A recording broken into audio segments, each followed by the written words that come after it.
And you are live.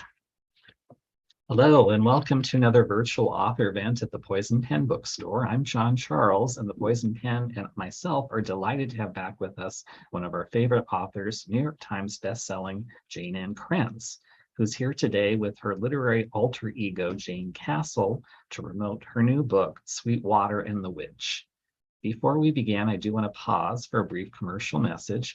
Jayne has very kindly signed copies of Sweetwater the Witch, and we do still have a few left. So if you're interested in obtaining a copy or copies, and by the way, they make excellent Halloween gifts, now is the time.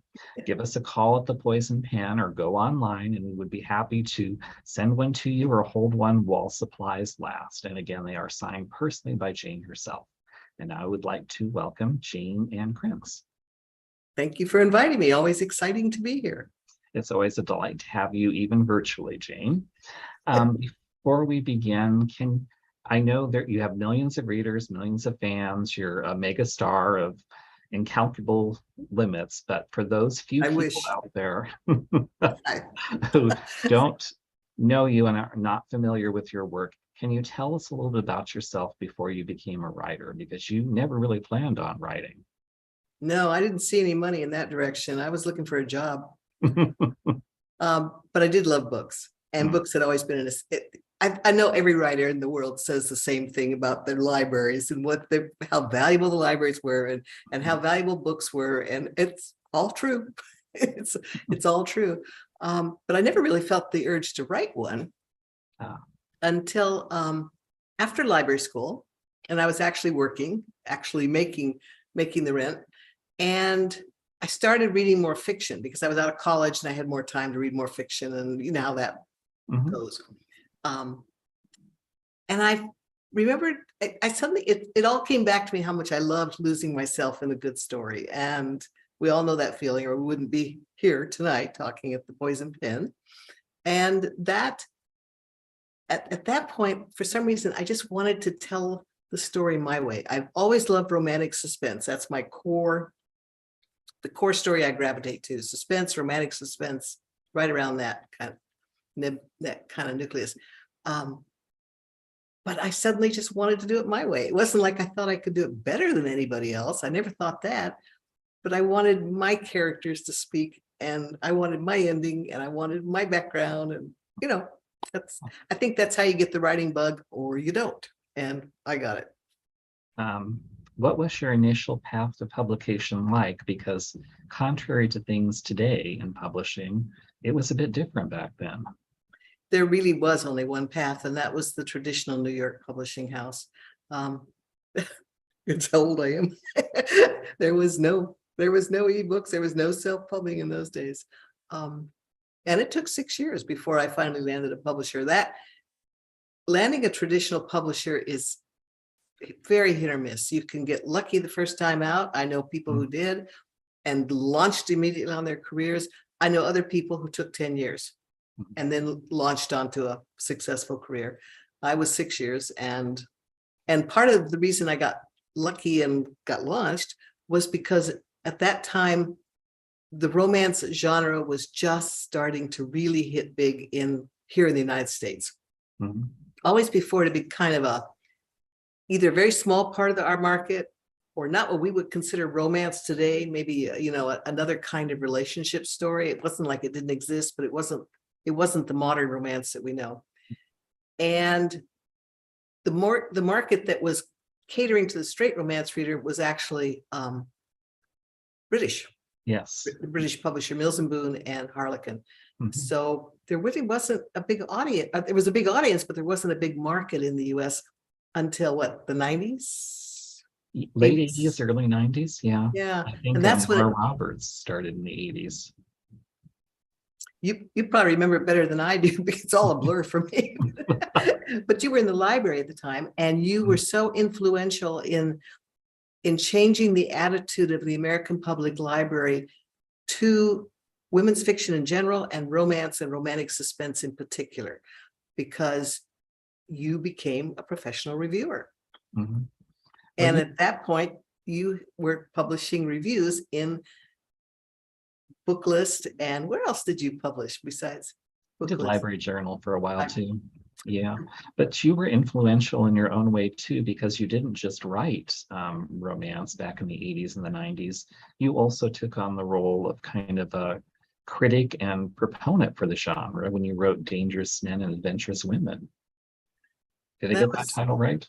yep, Dangerous Men, Adventurous Women, and the subtitle, because it's a academic book, so it all had a had a subtitle, and the subtitle was Romance Writers on the Appeal of the Romance Novel.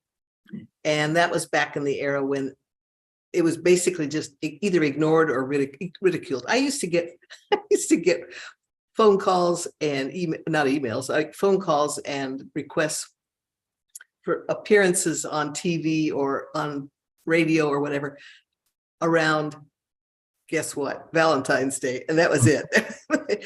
And then invariably it was kind of as I was supposed to laugh at my own genre, and I damn well wasn't going to do that. No. So I decided we needed to explain why so many women read the books and what the fundamental appeal is. And to get the message across, you really have to start with the academic world. As you know, coming out of the library world, it's the academic world kind of calls the shots in what's legit when it comes to fiction. What's interesting is how, I think you've talked about this before, but in publishing and with genres and fiction, things really ebb and flow. I mean, for a while, science fiction was kind of the unwanted stepchild of the genre. Before that, it was mysteries, then it was romance. But once publishers realized you can make money at it, then, it was legitimate. Yeah. And also, I will have to tell you one of my favorite stories because I've been doing this a very long time now, as you know. But I can't tell you how many times I've been in mixed groups of writers, in the sense that they're all writing different genres, but they are genres. They're not, they wouldn't call themselves literary fiction. They would call themselves science fiction writers, mystery writers, suspense writers. Stand in a group of people like that, and romance writers. They will all tell you the same. They will all start whining about how they don't get no respect. It's just, and I think that epiphany made me realize it wasn't just that romance got no respect. It's that in our culture, popular fiction in general has never received the kind of respect that what we call academic or literary fiction gets. It doesn't see it as having its own tasks and its own reason for being. And if it's not like people haven't been trying to kill it off with criticism for years, Probably for hundreds of years, yeah, all the way back to Jane Austen. Let's talk a little bit about your new book, is Jayne Castle, Sweetwater and the Witch. What can you tell us about it? Where do we begin? This is one of those that seemed like a good idea at the time stories. Well, I should say that science fiction romance just didn't exist when I first started out. It was the first thing I ever wanted to write, but it didn't exist. And any aspiring writers out there, I can tell you right now, you do not want to be that far ahead of the curve. It's a little ahead, maybe on top is better. You don't want to be too far behind, but you don't want to be 10, 20 years ahead. So I backed off and went into straight contemporary romantic suspense, and then tried again a few years later. And again, there was no real market. Those 3 early books nearly killed off my career, the first 3 science fiction romances that I did. Which is, by the way, when I went over and started up my Amanda Quick career as a historical writer, long story. This is if you're out there listening, once again, and you're interested in this business, this is a business in which you will constantly have to reinvent yourself. Just be prepared. This is how it works. But eventually, the Jayne Castle books, which is the name I use for the science fiction romances, kind of caught fire. And I blame that entirely on the dust bunnies. They are the little characters in the book, little psychic animals, and readers just fell in love with them. And the dust bunnies fell in love with themselves. And the rest is history. And I just write the stories. It's gotten so bad that I have to dedicate every book to the dust bunny that's starring in the book. That's how bad it is. forget my husband, forget all my friends, forget all the publishing house executives. It's just the dust bunnies. Yeah, they're the important ones. I think they play so well though, because, animals are just so dang important to us. For most of us, they're just a real part of our lives, and Yeah. we've kind of lost without them. And the dust bunnies play that role in these books. Well, what I love about reading in general, and your books in particular, and Sweetwater and the Witch, to be quite precise, is when you learn something new. And I never really thought about it, but there are a lot of parallels between matchmaking and criminal profiling. Can you expand a little bit on that? Who knew? I don't know when that idea hit me. I kind of woke up with it one morning and I thought, a heroine is a criminal profiler. She could also be a successful matchmaker. I mean, where's the difference? What's the difference in the skill set? And after that, I was just off and running. I just couldn't resist going there.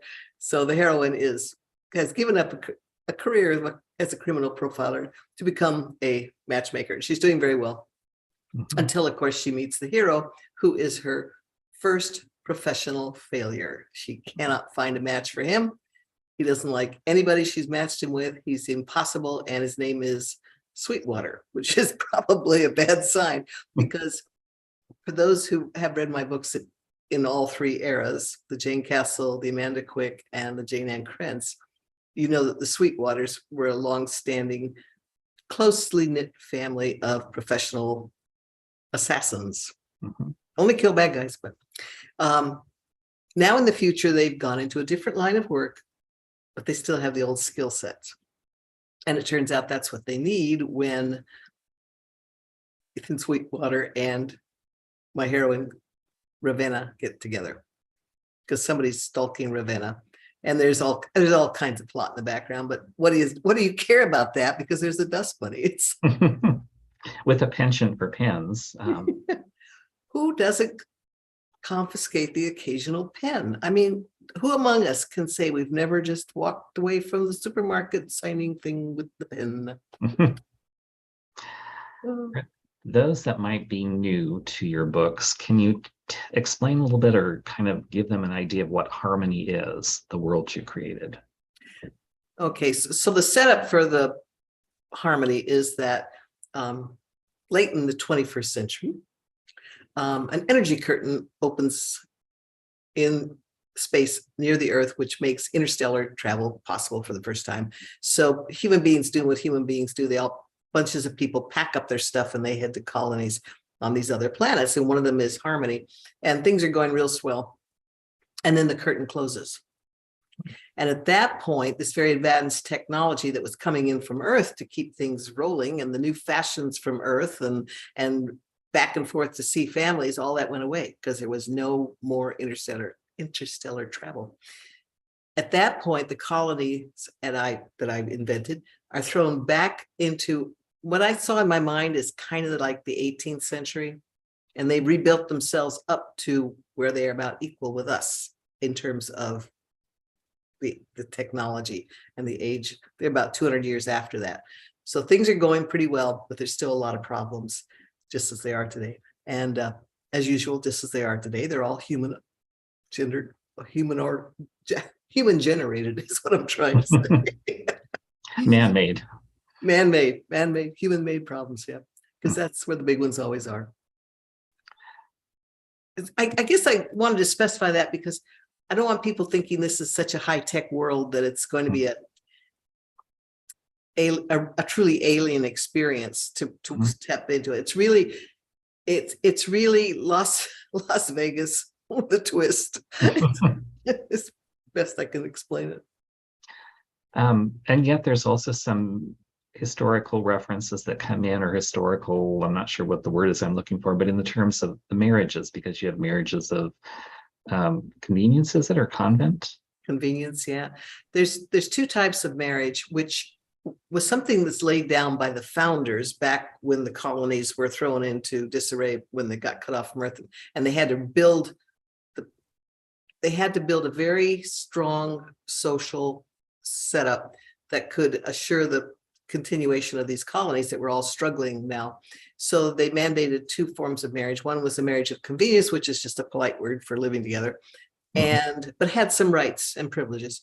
And then the other was a covenant marriage, which was almost impossible to break. Almost, it can be done, but it's almost impossible to get out of a covenant marriage. So those two forms of marriage have dictated a lot of how society functions and how the people interact and what dating means. And I have fun with that because it's it kind of combines the historical marriage where you couldn't get out of it. And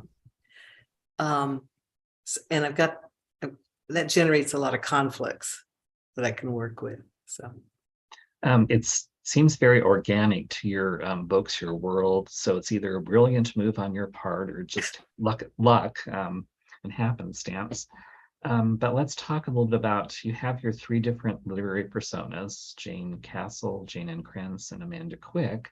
And while they differ in terms of the setting, the time period, they share some similarities. Can you talk a little bit about what those are? If you read my books and you've read across my three names, you know that my core story doesn't really change much. It isn't it's all, the core plot is usually the same too. The core plot is always romantic suspense. That's the plot I love to work with. But when I say core story, I'm talking about the fundamental themes and conflicts that I like to work with. And looking back over my whole career, every book I've ever written, I can see the fundamental themes and conflicts come down to issues of trust, which I think is the biggest risk any of us ever take, and we have to take it every day. Issues of trust and reinvention. All of my characters are in one way or another in the process of reinventing themselves. And no matter what the plot outline looks like, and I have a lot of fun with various kinds of plots, but those are going to be the themes and the conflicts that you'll see again and again. And embedded in that, because I don't think an author can avoid it really, are a lot of my own core values. I can't write characters that I don't like. And that means they're going to share a lot of my core values. And I think that's just the way it works for writers. Your books are definitely romantic suspense. And what I think is interesting is that within that subgenre or genre, however you choose to term it, there can be a lot of variations. There can be books that are heavy on the suspense, light on the romance, vice versa. But you're one of the few authors who it's almost like there's a 50-50. There's like a perfect split. Was that intentional or? It's just the way I write. For me, every shift in the plot has to affect the relationship, and every shift in the relationship is going to affect the plot. And it's just the way I create the story. It's not intentional. It's just how I have to. It's how I work. Let's talk about your writing process, because I think I read somewhere that at one point you were quoted as saying you try to have an outline for your books, but after about 3 chapters, you throw it away. Yeah, that's been the story of my whole career, John. I would really, really like to be able to outline the books, and I've got friends who do it brilliantly. They can see the whole story, and they don't even start the book until they've got the whole story set up on a timeline and everything else. And I've tried that, and I just can't work that way. I kind of write by the seat of, it's not entirely by the seat of my pants. When I start a book, I know where I'm going for those first 3 chapters. But I've learned that what I learn in those first 3 chapters is what's going to give me the ideas for the rest of the book. And there's no sense trying to get them ahead of that, because the actual act of writing is what generates the new ideas. And the act of outlining doesn't do it for me. It's just the way I work, and everybody works differently in this business. You're right. Every writer does have their own process. By now, though, you have such a rich kind of complicated, we'll call it Jayneverse, where all of your books live. Characters are popping up throughout the books. How do you keep track of that? I mean, it's great if you can just do it, without any net, so to speak, but how do you handle it? It started out that way without a net. but what happens is over time you forget characters' names. Even if you remember the character, you forget their names or the book they were in and that kind of thing. Plot points and stuff like that. So what happens with a publishing experience is that at some point, somebody at the publisher actually sits down and goes chapter by chapter and notes the names of all the characters, makes a list, and notes some basic plot points so that when you're finished, when they're finished, there's this nice little list, a little cheat sheet that I can use to go back. But mostly I don't tend to reuse characters unless I myself really remember them, because if they were important to me, then I might forget details about them, but I'm going to remember that I like that character, and that's what I'll go back to. A lot of characters you'll never see again because I wasn't that interested or invested. Well, the Sweetwaters must have fascinated you because you brought one of them back in this story. I like the idea that they're a very close-knit family. That's it's that, it's kind of that mafia. It's kind of that yeah, it's kind of like the Godfather thing, I guess, In a good way. Yeah, in a good way. But the appeal of the Godfather wasn't the violence and the mafia. The appeal was the family dynamic. That was what everybody got excited about. So family stories, the fundamental family dynamics of a closely knit family, I just find fascinating. Let's see. I also found it interesting because a lot of times writers will give advice to aspiring writers or even newly minted writers, but what you'd written somewhere I thought was particularly pertinent to writers at any step in their career. And that was, you said you have to believe in your own voice because there's going to be times in this business when no one else will, and you've experienced that. Yeah. Voice is, how many times, every time you get into a conversation with an author, you end up talking about voice, and you as a reviewer, you can speak to it better than I can actually, because you see it in how much difference it makes from one book to the next. But an author's voice, you're kind of stuck with it. And I think you embrace it and make it sharper. Whatever it leans toward, that's the direction I would suggest you go in. If you have a feel for melodrama, write melodrama. If you have a feel for humor, go with the humor. It's play to your strengths. Because if you try to play against them, if you try to mellow out your own voice or try to homogenize or try to change your own voice, you're going to run into real trouble because it'll change everything and you won't be able to write with the power that you will if you are using your own voice. And I think part of the experience for writers starting out is figuring out what their voice really is, where their strengths are. Do you see when you read writers over a long period of time, as you have, because you've been following a lot of us for a long time? We won't say how many years, we'll just say a long time. So what do you see in the changes of, well, say my voice or another author's voice? What changes have you seen over time? What's fascinating about your books, just from my perspective as a reader, is that there hasn't been that much change. I mean, I read some of your early Harlequin Blaze, was it, and other titles and things like that. No, not Blaze, because they didn't have Blaze back then, but version Temptation, I think it might have been.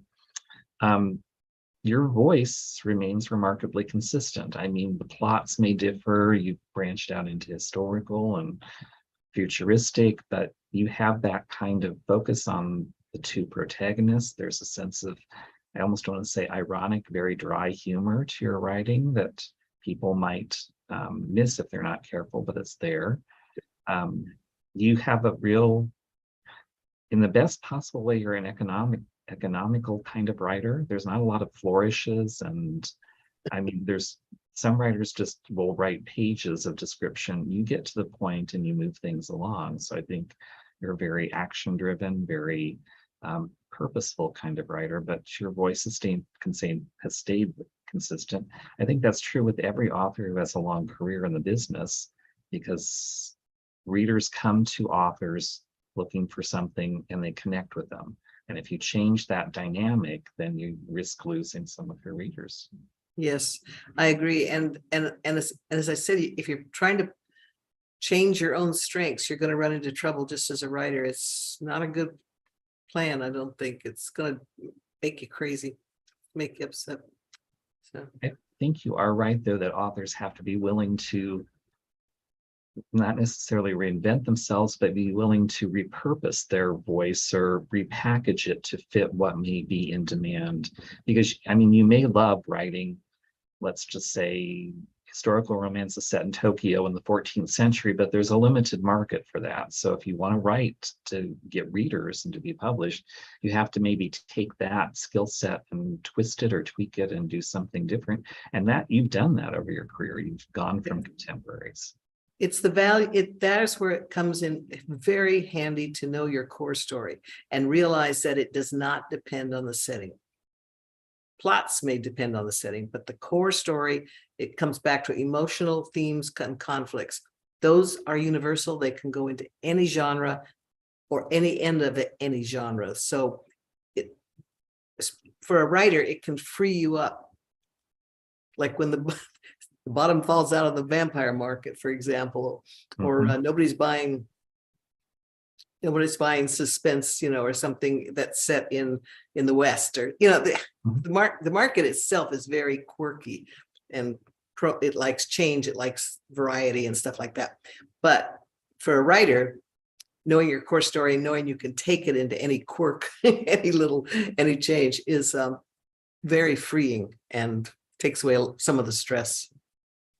Not that you haven't had your share of stress, I'm sure, in publishing. Yeah, I've killed off a few of my own careers over time. As I said, reinvention is a valuable skill. And I think probably if you went back and looked over what you'd done as a writer, you probably would caution yourself, if not other writers, about holding on to your pen names. Yeah, I managed to, when I started, well, that brings up the pen name I use for Sweetwater and the Witch, which is Jayne Castle. That actually is my birth name. And the first contract I ever signed years ago, I managed to sign it away for 10 years. Yes, be careful what you sign. I don't think it's a practice in the business so much anymore, although maybe in some ends of it. But back in those days, it was not uncommon for the various genre writers to write 4 books, say, of suspense or science fiction under another name, and then the house didn't own the book per se, but they owned the name. And that gave them a lot of power over what the writer did with the rest of their career. So that's why it happened. But it's these days it's much less common to be asked to sign away your name. And if you get asked, I'd be very suspicious of what you're looking at. Look at that contract very carefully. Let's talk a little bit about your flavor of paranormal, because like romantic suspense, there's a lot of variations, a lot of different kinds. Yours is not quite the same thing as other writers. How do you define futuristic paranormal romance in your world? I rely heavily on the psychic vibe, but not on the supernatural. So even though there's a witch in the title here, do not be deceived. Her powers are of a psychic nature. They're not supernatural. And so I can love a good vampire story, but I can't write one. It just doesn't fit my core story to be able to write one. I wouldn't be able to write one well. I work with the psychic vibe because for me, it's always been a factor that kind of elevates or illuminates the bond between the hero and heroine and changes what I can do with the suspense. It gives me other plot ideas for the suspense when I don't have to rely on, just straight regular technology. The psychic vibe adds a whole level of what I can do with plots. But mostly I like it for the bonding thing, for the connection that happens in the stories with that psychic connection. And I like that. It fits great into a romance. It fits great for that kind of story. I also think that a lot of readers can get into the psychic thing, whereas they are a little put off by the more futuristic or the supernatural elements, because for most of us, the psychic thing, the concept of a psychic thing is just one step beyond intuition. And everybody I know believes in intuition. Mhm. On some level, we believe in intuition. So the idea of the psychic vibe is just one step beyond that. Um, let's see. When I look at your career, you've gone from writing a number of books to not writing that many to now settling into a pattern. And it seems like, can we expect that you're pretty much going to be 3 books a year for the time being? I never say never. That's the way it is right now. I just play it from contract to contract. Yeah, but I like all 3 of those worlds. Mhm. The Amanda Quick for historicals, and the Jayne Castle for the futuristics, and the Jayne Ann Krentz for the contemporaries. It's very refreshing for me to move between those 3 worlds. Like not one story, one book. It's refreshing to plunge into another Mhm. another setting and era and a fresh sort of world to go into. So it's been good for me as a writer to be able to move between those three worlds. Not every reader will read all 3 of them, and I totally get that. True. Yeah, a lot of working in the bookstore, how very particular readers can be about things like just which century they're set in. Mhm. I know readers who won't read anything set in the 17th century, but they love the 19th century or they love the 18th century. It's just, and look at the way suspense readers break down, or the police Mhm. stories, or the cozies. How niche isn't quite the right word, but reader, you should speak to that, because that's a really interesting thing for people who are watching this, to know that they are not alone. No. Readers, whether they know it or just intuitively understand it, know what they want in a book. They're searching for something. And sometimes I think a lot of readers, if they're starting out for the first time or maybe coming back to books, can be overwhelmed because there are so many choices. You go into a bookstore, you go into a library, titles are all around you. How do you pick something that you know you're going to like? And the risk for a reader is, a lot of them, they'll pick something and they'll hate it and they won't give it up. They will finish it to the end because that's just how they're wired. But if they kind of know that they like a certain genre, whether it's romantic suspense or whether it's cozy mysteries or futuristic thrillers, they can gravitate to that genre, and that helps narrow the selection of choices. It kind of ups the odds that they're going to find something they like. So that's the real benefit to readers. And that's with your books. Readers, they may not like all 3 of your names. Some do and read all of them, but they kind of know. It's like, and this is not to put it in a negative way, but just from a marketing perspective, it's like buying any other product. You kind of know what you're getting. There's that built-in, well, I'm not going to hate it kind of factor. I'm going to enjoy at least some of it. And it's all comes down to time. People are putting their time and their money to a great sense on purchasing it, and they want to know that they're going to they want to up the odds that the value is going to be there, I guess. Yes. Which allows me plenty of room to say, this is why it pays to shop at a bookstore where you can get recommendations, and booksellers learn your taste and they know what you want, and the next time you walk in the door, they can turn you on to the next new thing that you're going to love. In the long run, it saves money and it saves time. You don't end up throwing the books against the wall. Yeah, well, that's why people gravitate. I see people come in and they're almost glued to their cell phones on Goodreads because they're looking up titles to see what other readers have told them, and that's another way that they kind of narrow down the field. But you're right.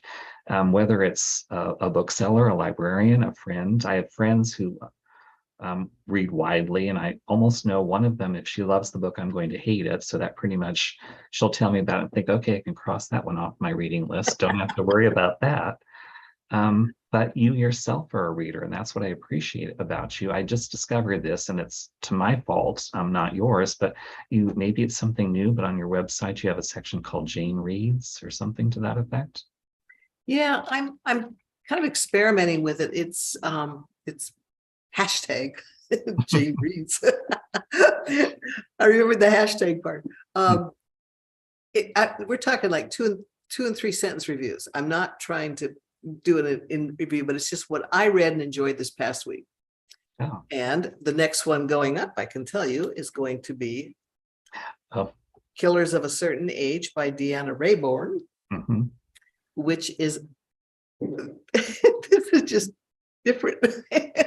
This is, you probably already talked about it, but it's 4 female assassins who are just retired and find out that the company they've been working for is got plans that this will be the last. They will not be going on into They're not going to be retirement. enjoying their retirement for very long. Yeah, sent them off on a lovely Caribbean cruise, and they're not going to get off the ship. And they find out. And these 4 women have been in this business for a long time. They know how to take care of themselves.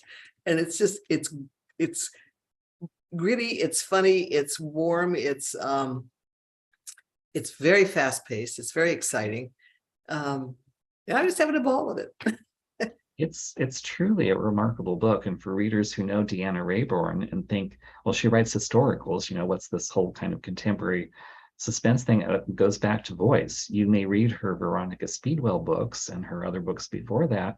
It's her voice in this book too. The story, the plot's different, but there's that kind of almost sharp, snarky sense of humor that she has in her writing that comes through. There's those great characters that you remember. She will quibble a little bit with me, Deanna, the author, but there is just a whisper of romance in there. There's not a whole lot, but Okay. yeah. I haven't got to that part yet, so I'll wait and see. Well, that's why we say a whisper. But yeah, it's amazing how an author can write something completely different, and yet you can see their literary fingerprints all over it. What are you reading right now? You got something? Oh, well, the one that's really impressive, well, actually, there's been so many, but the one I'll make a pitch to that I'll make a pitch for, and we do have copies of The Poison Pen, so I'm doing this in a self-serving way. Christina McMorris was here a few weeks ago for her new historical, The Ways We Hide, which is set primarily during World War II. And the premise is how Monopoly, the game, helped the Allies win World War II. And it's a fascinating idea because you never stop and think about how does a children's game, a game that people play for fun, really get involved in World War II. But the protagonist is she says she's a magician's assistant, but she really is the one orchestrating the act and coming up with the tricks and things like that. She gets recruited by M19, I think, is the British spy business that does kind of the expeditions into Europe, because she has this ability to create illusions, and she can kind of help them with all these ways that they can trick the Germans and help get the Allies out. It's a fascinating book. It's not something I normally would gravitate to, but if you're interested in World War II fiction, if you like strong female characters, there's little bits about Houdini in the story. It's just an amazing book. And it's What's the name again? The Ways We Hide by Christina McMorris. One of her earlier historical novels was Sold on a Monday, which was like $1 million seller or something like that. So she obviously knows what she's doing as a writer, and I was hooked. The other book that kind of goes in your direction to a degree as an author is Sally Thorne's Angelica Frankenstein Makes Her Match, because Sally Thorne is an author who built her reputation. Her first 3 books, I believe, were contemporary rom-coms, very sexy in a good way, kind of stories. This is historical. It's Victor Frankenstein's sister, Angelica, who is tired of looking for a husband because no one's picking up the hints she's throwing out there. So she takes a leaf from her brother's book and decides to make a man for herself. And that's the premise. And you think, really, this woman who wrote The Hating Game, which is like this modern office kind of snarky battle of wits between 2 people who want this plum job, she can write something like that, and she does. It's amazing. I got that one on my list. I'm going to be putting it. I just can't resist the word Frankenstein. I know, it's like who would have thought? And there's actually some little bits about Mary Shelley and her creation, her literary creation, Frankenstein, in there. So it's not a completely divorced from that world, but it's just a really clever twist on it. So Yeah, if you're looking for something to read, by all means, check with the Poison Pen or check Jayne's website, and she'll give you a clue once a week. We probably should take some questions from some of your fans before we run out of time, because they're why we're here. The first question I see is, how much input do you have to your book titles and covers? And how important is a good cover and title? Well, there's nothing more. The covers are critical because that's your only shot at capturing the attention of the browsing patron, the browsing reader. And that's why when you walk into a bookstore like the Poison Pen, so many books are going to be flat out, face up, so that you get the impact of the cover. I would love to have some impact or some input into my covers if I had any visual sensitivity at all. I don't. I have no visual. I just don't work that way. I hear voices. I don't see pictures. And so I am totally dependent on the art departments. That's basically what it comes down to. And I've been particularly lucky, I think, in my art department with my current publisher, who I've been with for several years now. They've just had Berkeley Publishing just does a fantastic job. You've had some luck over your career too. I think back to your early Amanda Quick titles, and whoever came up with that those three kind of similar titles things, that I thought was genius, like Surrender, Scandal. That I'll take credit for, but that way lies the trouble too. See, there's no good idea. Here's what happens if you start running through alphabets and one letters, like they run together. 5 books in, you can't remember one R from another. So, so that was, if everybody who wonders what happened to my one-word titles, that's what happened to one-word titles. Titles are tricky and titles are hard, and I usually, that's more for me a collaborative process with the editor. And it's like the cover. It needs to send a message, and it needs to do it in a split second. I think I read somewhere that the average person will look at a book on the shelf or in the library or bookstore for like 8 seconds. And if you can't connect with them at that point, then you've lost them. Yeah. And covers should work with titles. They should be like and the title should be like a little snapshot of the story. It's hard. It's, I know some authors really have a less than warm and friendly relationship with their marketing departments and things like that, but it's a business, and they're really trying to sell as many of your books as they can. There is that pitfall, though. Publishers do love something that becomes a success, and I think for a time period of all those suspense novels with the word girl in the title, Gone Girl, Girl on the Train, Girl Did This, you're right, after a while they all kind of blur together and they lose their impact. Yes, and that is why I like this book title so much. As soon as my editors, this was my editor's suggestion, by the way, Sweetwater the Witch. I thought that's it. It was just like, oh, that's a good title. That'll work. But I it's just, she came up with it. I can't take credit for it. Having a good editor is a key to longevity in the business. Yeah. A good experience working with a good editor. And that requires an editor who gets your voice, knows why you work, takes a global view of the book, not a sentence by sentence kind of view of it, but understands where the whole story is going and why it works.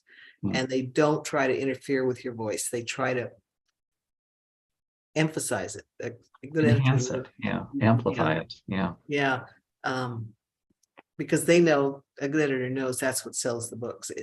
That's what brings the readers back again and again, is the author's voice.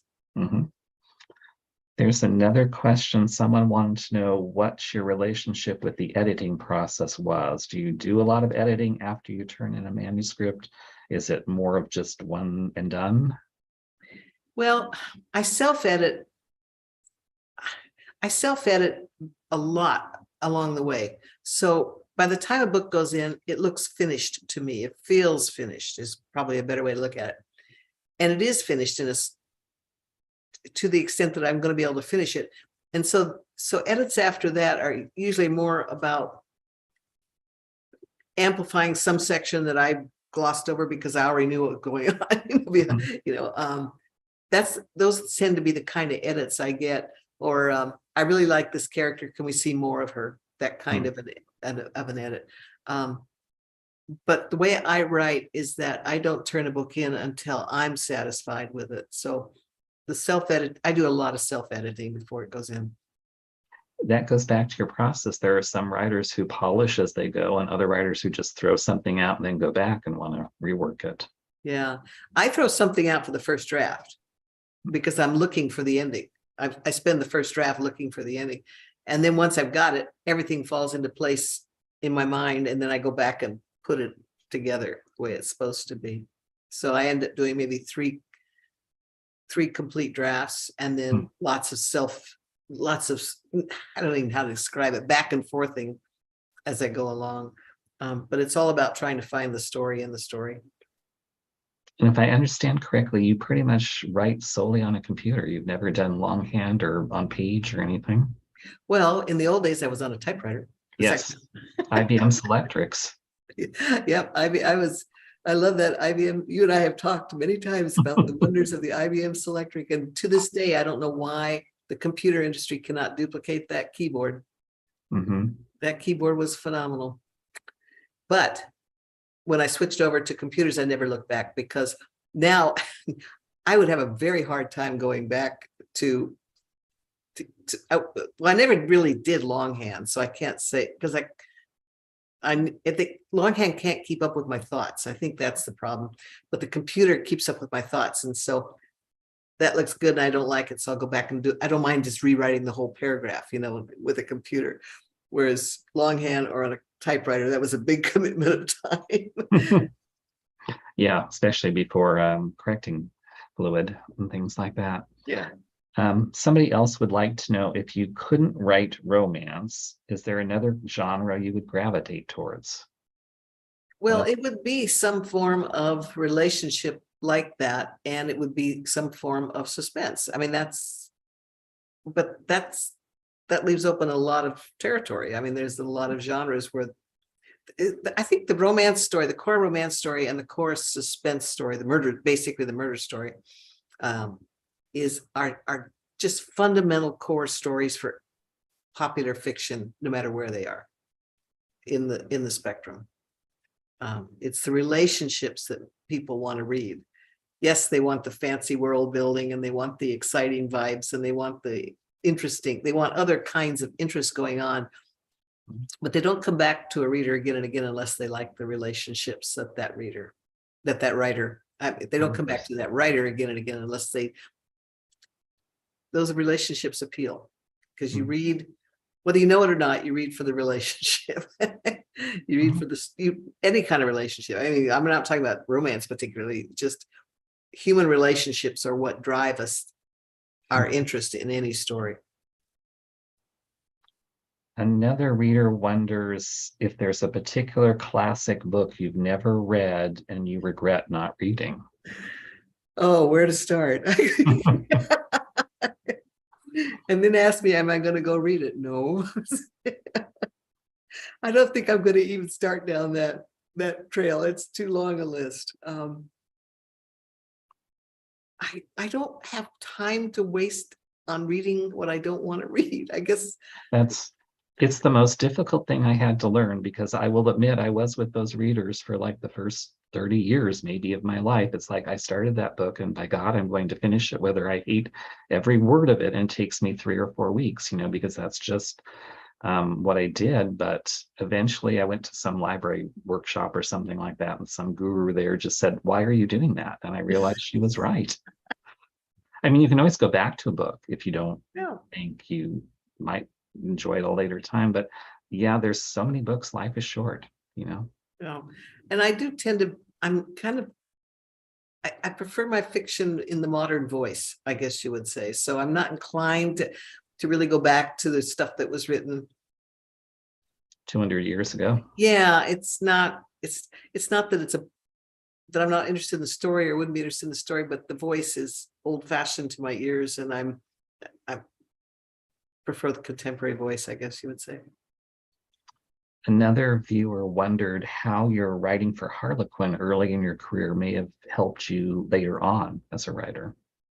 Well, for one thing, it teaches you discipline, because when you write for the category houses, the category fiction, which is how we what we call the Harlequin publishing, you need to publish 3-4 times a year to keep a brand, to build an audience, to build a name, To earn a living. to earn a living. So it taught discipline. You're not going to get the book out by just daydreaming about it, you know. Mhm. It also teaches story art. It's not like they teach you. I mean, it's not, the publisher doesn't teach you. You either do it or learn how to do it, or you don't make it. Mhm. But it does teach you how to a beginning, a middle, and an end, you know, in a concise way. You said earlier, I have a concise and economical way of writing. That's probably where I got that. Yeah. Well, that and the fact that I don't do narrative well. You're dialogue driven, definitely. I am dialogue driven, yeah. Well, I think that's interesting because you're right. I've seen writers who've written for Harlequin and Silhouette and all those lines, and also romance writers who come out of the world of journalism. And the things that they learn was you can't sit around and wait for the news. You have a deadline, you get something turned in. Yeah.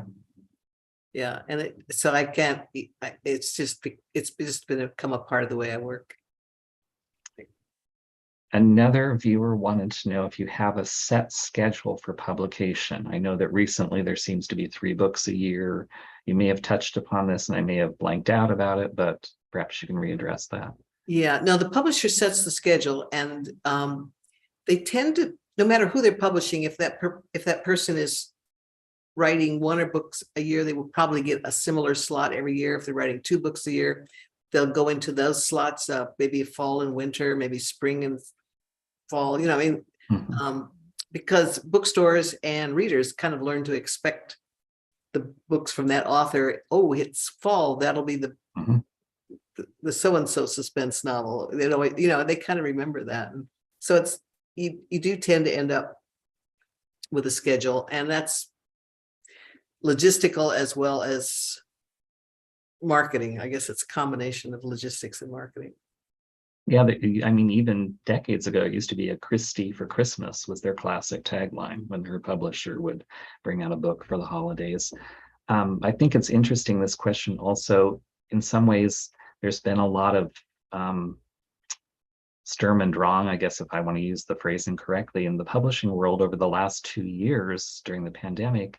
I mean, you used to have a set schedule, but things have been so thrown up in the air. Well, you saw an interesting phenomenon there at the Poison Pen during the pandemic, when all of a sudden everybody was reading. Mhm. And they were ordering books like crazy because people rediscovered reading. And I think that probably took the publishers by surprise as much as it took anybody else. Yeah, I think you're right. I also think that for readers that are listening in, nowadays, as compared to 3 or 4 years ago, publishing has changed in the sense that supply chain issues affect publishing. Books can get held up at a printing press because there's no paper. In the case of authors, if they miss their deadline, that can throw a whole publisher into disarray as they scramble to fill that slot. So publishing is not for the weak of heart. No, and we should reiterate that the publishers really got hit with the supply chain issues. Yeah. At every end, paper coming in and books going out in a truck. It was from one end of the spectrum to the other. It's been difficult. Before we run out of time and we're rapidly approaching that point, can you tell us what's next for you? Well, the next book out will be my January release, which is, help me out here, John.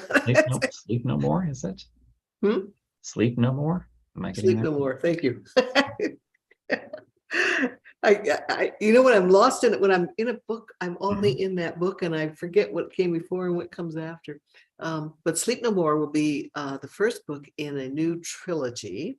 That will be a psychic suspense trilogy, similar to the Fog Lake trilogy that I did that I just wound up, just finished.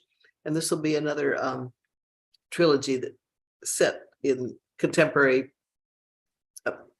modern world kind of thing, and with a psychic vibe and suspense. And it will involve people who have, well, it's the name of the trilogy says it all, right? The Lost Night Trilogy. and all the characters, the basic characters are three women who never knew each other, but woke up in a laboratory on strapped to gurneys in the middle of an earthquake and a fire, and had to escape. And they realize that they've lost an entire night of their lives. There's all three of them suffer from amnesia for that night. And all they know is that something has changed. They've now got a psychic vibe. Hmm. They were the victims of somebody's experiment, and they're determined to find out what happened to them and who did it to them. So Sleep No More is the first book in that series. And so you're probably heady with the success of finishing your first trilogy, Fog Lake, one that proved to critics that you could complete a series. Well, the other thing about trilogies I'm learning is that when you've written as many books as I have, people they look at that list of books and they think, oh, where do I start? Maybe I don't even want to go there. But with a trilogy, that's a smaller bite to take. And it's like, okay, I'll start this trilogy and see what I think, and know that you won't be lost because you came in 20 books late on a long running series or something like that. Well, I think that's an my important point. And with your books, I would emphasize for new readers, you can read any of your books by itself. They all stand on their own as a story. Some may be connected through arcane or other things, but individually they're a complete story. It's just you have other stories you can read that enrich that world. Yes, I think of them that way. I think of them, each book stands alone in my mind, and that's the completed story when it's done. And that's the way I write them. Dare we ask if there's going to be another Amanda Quick in the works?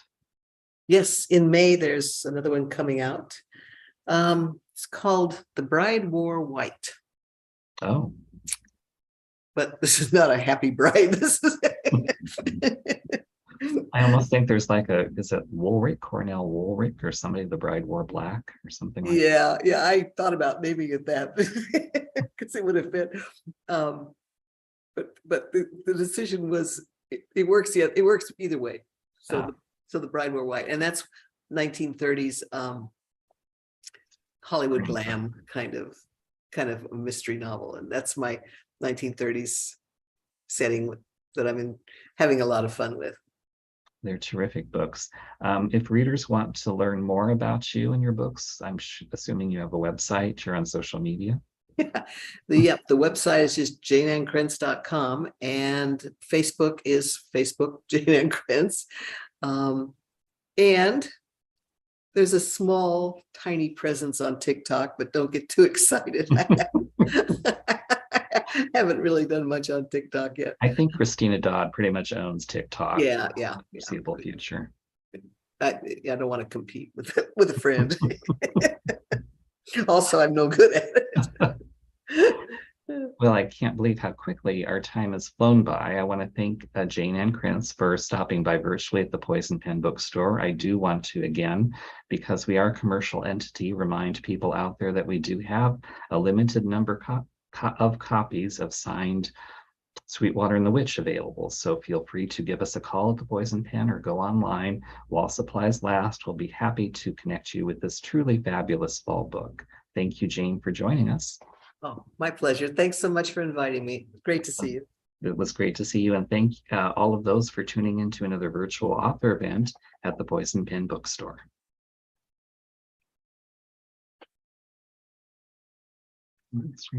Yeah. And